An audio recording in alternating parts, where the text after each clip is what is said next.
His dream was about to come apart. Who would have thought a rat with a sword dishing out bloody violence on frogs and bats would have been so fulfilling? But here we are, with Tales of Iron. Hello and welcome to my honest review of Tales of Iron 1 and 2, developed by Oddbug Studios. Two games created 4 years apart that I've just spent the last 20 plus hours playing to 100% completion. Tales of Iron 1 and Tales of Iron 2, Whiskers of Winter, are 2D side-scrolling Metroidvania games that combine challenging combat, amazing art direction, and an anamorphic medieval narrative. They accomplish this by mixing challenging combat with entertaining storytelling through the voice of Geralt of Rivia from the Witcher games. If he was scared, he wasn't showing it. He was going to show all of them what he was made of. If nothing else, this would be no easy win for Dennis. Where both games share the same look and style, many of the same mechanics, the second game, released 4 years later, shows where the developers expanded and refined their concept, with what ultimately was a much better game in Whiskers of Winter. Tales of Iron 1 was still fun enough for me to manage 100% completion in roughly 8 hours, over a single playthrough. But much of that time was also filled with me venting and frustrated with sluggish controls, basic combat, and an awful hop-jump style. The jump was a major pain point for me. It may have been accurate for a rat, but it often led me to miss basic jumps and struggle with simple movement. He needed a place to recover, somewhere to make a plan. You play as King Reggie in a campaign to avenge his fallen father while helping rebuild your kingdom through small improvements based on story progression. This includes finding and repairing the kitchen so you can upgrade your health, and repairing the smithy so you can craft better armor and weapons from blueprints you find, buy, or receive from quests. By the end of the game, you've transformed a dark, brooding land and a throne room to a bright and happy kingdom. Zones are split up by a basic map and a few areas that require side quests to unlock every room, requiring healthy amounts of discovery and backtracking. With combat being simple in the first game and revolving around a quick mix of block, parry, roll past, and perform a few quick hits again, or one long hit, I did manage to get through just fine. You have a lot of weapons and armor to try out, though the armor did tend to feel somewhat similar. By the mid-game I had focused on what I used and I didn't really change it out too much. You tend to just focus on what has the best defense and is still light.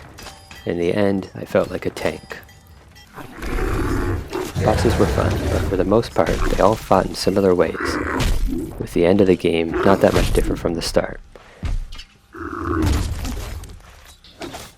Going directly from Game 1 into Game 2 let me truly appreciate the effort the developers had put into improvements at almost every part of the game. They crept up on the 8-legged monstrosity as she ensnared another frog in her webs. In the second game, you play as a new rat, Arlo, son of the Warden of the Wastes in the Northern Kingdom.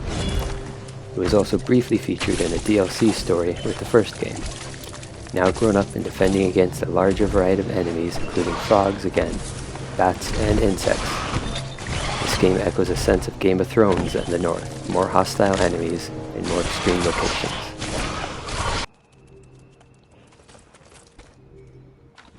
You continue to hop back and forth into various areas, but this time the zones are more unique and the characters you help more interesting. Whether it's the owls of the Golden Forest in their tree village, or the white whisker rabbits in the warren. Along with side quests that give you upgrades and new items, you also are treated with repeatable hunts, where you can help zones clear out more specific enemy groups and bosses.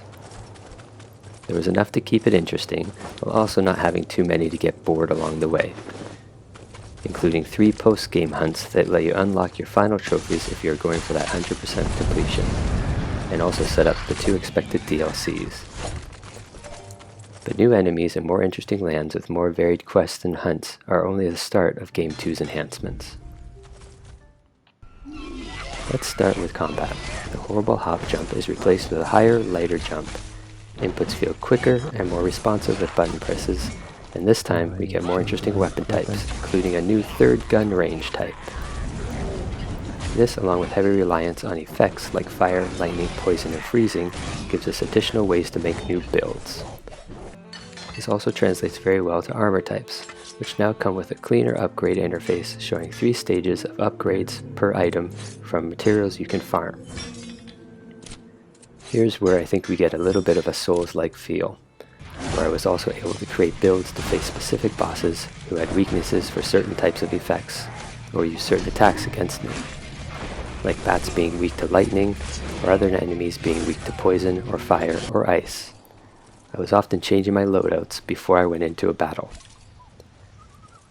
The game does a great job providing a bestiary, which details what enemies and what bosses are weak to, as well as what they attack with, helping you strategize the best builds for each. I really love this addition of depth, as it encouraged me to try a lot of different approaches and search for upgrades for certain things with more intent. Also new in this game is the addition of elemental magic. You get 4 spells, each with 1 additional upgrade. And I found my boss fights took a whole new level of variety and excitement. I found myself rolling past enemies, hitting them with ice or lightning to stagger them, then fire or poison on others to continue to damage them, while I moved around and got quick hits either with my light attack or with my range attacks. This time around, enemies are also a lot more interesting in how they attack.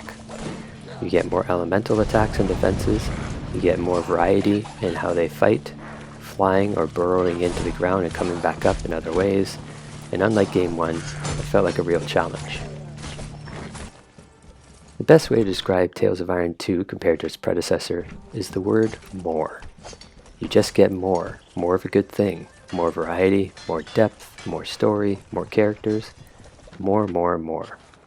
By the end of my 10 hours of Tales of Iron 2, any mediocre feelings I had or grievances with the first game had been completely erased.